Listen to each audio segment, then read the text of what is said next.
हमारी वोट चोरी हो गई।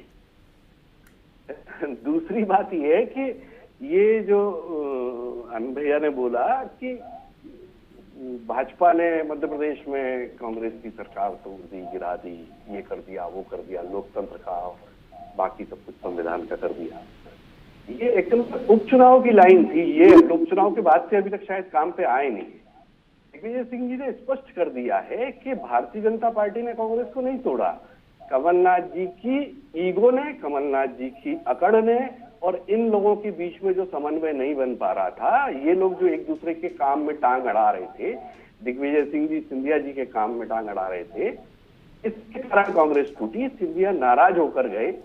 दिग्विजय सिंह ने अपने इंटरव्यू में बड़ा स्पष्ट कहा है, वो इंटरव्यू काफी वायरल रहा है, हम सब ने उस पर डिबेट भी किया है।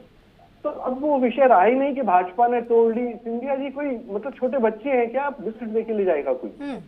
ज्योतिरादित्य सिंधिया है, उनके पास में अपने मतलब उनका अपना थिंक टैंक है, उनके अपने सलाहकार हैं, प्रो कॉन सारी चीजें देखते हैं, वो अपना नाफा नुकसान फायदा।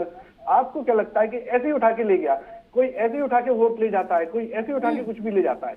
इनको एक्चुअल में वोट लूटने की आदत है जी। ये वो पार्टी है जिसने पहले चुनाव से वोट लूटना शुरू किया। और अब जिस बिहार की बात कर रहे हैं, सबसे पहली बूथ कैप्चरिंग यहीं पर हुई थी जी। भारत के इतिहास की सबसे पहली बूथ कैप्चरिंग बिहार में हुई थी और कांग्रेस ने की थी।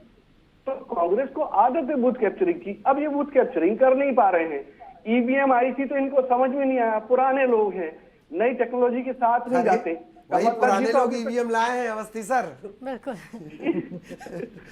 सरकार महोदय बायस होकर बात कर रहे हैं, मुझे ऐसा लगता है। नहीं बायस होकर बात नहीं कर रहे, हम तो ये चाहते हैं कि आप काम करें और अपडेट हो जाए। अब आप कांग्रेस को बोलोगे तो आपका साथ कैसे दे पाएंगे? आप बताओ। आप बिहार में काम नहीं करोगे। आपने मध्य प्रदेश से बिहार के लिए वोटर भेजे नहीं। आप बताओ, आपने फील्ड में काम किया, आपने कितने वोटर भेजे मध्य प्रदेश से बिहार के लिए? आपकी पूरी पार्टी ने नहीं भेजी। रील बनाते हैं, कैमरा लेके घूमते हैं, सोयाबीन की बात करने के लिए, गेहूं का लट उठा के लिए। रील के मामले में अवस्थी सर, रील के मामले में कोई टक्कर नहीं दे सकता बीजेपी को। मैं रोक रहा हूं आपको। बिल्कुल, एक बार बता देते हैं कि फिलहाल ताजा आंकड़े क्या है। बिल्कुल, क्योंकि देखिए लगभग 9:30 बजने वाले हैं, 9:28 का कुछ वक्त हो चुका है। और फिलहाल जो रुझान है, एक बार अपडेट करा देते अपने दर्शकों को। 148 सीटों पर एनडीए बढ़त बनाती हुई फिलहाल रुझानों में नजर आ रही है। स्पष्ट आपको बता दें कि ये रुझान है। और महागठबंधन 68 सीटों पर, जनसुराज पार्टी के खाते में 3 सीट फिलहाल जाती हुई नजर आ रही हैं और जो 2 सीट हैं वो अन्य के खाते में जाती हुई फिलहाल नजर आ रही है। यानी कि जो आंकड़ा, जिन आंकड़ों में अभी एनडीए धीरे धीरे कर बढ़त बना रही थी, उसे बहुमत के आंकड़े को पार करती है और तेजी से फिलहाल रुझानों में आगे बढ़ रही है। ललित, बिल्कुल बिल्कुल। तो ऋतु ने अच्छा जिक्र कर दिया कि अभी 9:30 बज रहे हैं, 12 बजे तक किस किस के 12 बजेंगे उस पर भी नजर हमारी लगातार बनी हुई है। सचिन वर्मा साहब, आप एक बात कह रहे थे बड़ी अच्छी कि आप महागठबंधन में बिल्कुल साथ साथ चलते हैं। ये बात क्या है, आप जब भी साथ साथ चलते हैं तो जैसे आप पीडीपी के साथ चले वो निपट गई, शिवसेना के साथ आप चले वहां स्थितियां खराब हो गई, नीतीश रहेंगे ना आपके साथ, ये तो तय है सचिन सर। देखिए, नीतीश जी रहेंगे हमारे साथ में, ये तो नीतीश जी ने खुद ही अपना जो है वक्तव्य दिया है कि वो हमारे साथ में ही रहेंगे। लेकिन अगर आप ये देखेंगे कि पार्टी ने, अगर आप ये देखेंगे भारतीय जनता पार्टी ने हमारा जो वोट शेयर है वो हमने अगर प्रदेशों में हमने अगर गठबंधन भी बनाया है तो कहीं भी हमने अपनी वोट शेयरिंग के साथ में या हमने जनता का विश्वास जो है वो कभी नहीं खोया है। तो जनता का विश्वास जो है वो हमेशा भारतीय जनता पार्टी के साथ में रहा है, जहां गठबंधन में भी रहे हैं वहां पर।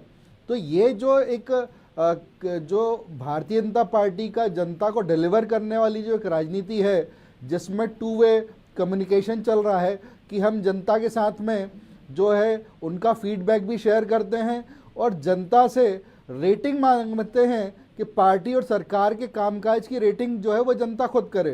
तो जो एक 2 वे कम्युनिकेशन की एक जो राजनीति जो भारतीय जनता पार्टी ने शुरू की है इस देश में, उसका ये प्रतिफल है कि भारतीय जनता पार्टी अगर गठबंधन में भी है तो उसने अपना वोट शेयर जो है वो इंटैक्ट रखा है। तो यहाँ पर अगर आप कांग्रेस के साथ में कंपैरिजन करेंगे तो जहां पर भी कांग्रेस ने गठबंधन किया है वहां पर कांग्रेस की जो है पूरा संगठन जो है चौपट हो चुका है।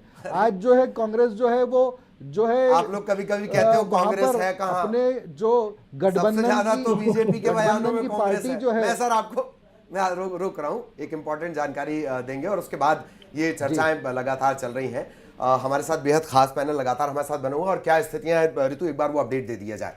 बिल्कुल बिल्कुल, एक अपडेट अपने दर्शकों को दिखा देते हैं ललित कि फिलहाल जो स्थिति, क्योंकि जो ओवरऑल सीटें हैं उस आंकड़े को भी हम बढ़ते हुए देख रहे हैं और महागठबंधन इसमें आगे बढ़ता जा रहा है ललित। तो किस तरह की स्थितियां, अच्छा इतिहास क्या था, इतिहास को भी जरा एक बार हम अपने दर्शकों को बताएंगे और बहुत आसान तरीके से उनको ये इतिहास जानना चाहिए कि किस तरह की स्थितियां रही हैं। ये देख लीजिए, सबसे पहले 2025 विधानसभा चुनाव की हम बात कर रहे हैं। 2025 में किस तरह की स्थितियां, 243 में से 228 के रुझान इस वक्त हमारे सामने हैं और पिछली बार क्या स्थितियां थी, 228 के रुझान है, 243 में से 228 के, ये 2025 की स्थिति है। लेकिन अब जरा थोड़ा पीछे आपको लिए चलते हैं, पिछली बार के जो इलेक्शन रहे हैं 2020 विधानसभा चुनाव में क्या स्थितियां थी वो जरा ग्राफिक्स के जरिए समझ लीजिए। 125 सीट एनडीए के खाते में, 37% का वोट शेयर। अगर 2020 की हम बात करें तो 2020 में, लेकिन स्थितियां उसके बाद बदली थी। अब फिलहाल क्या स्थिति है वो जान लेंगे।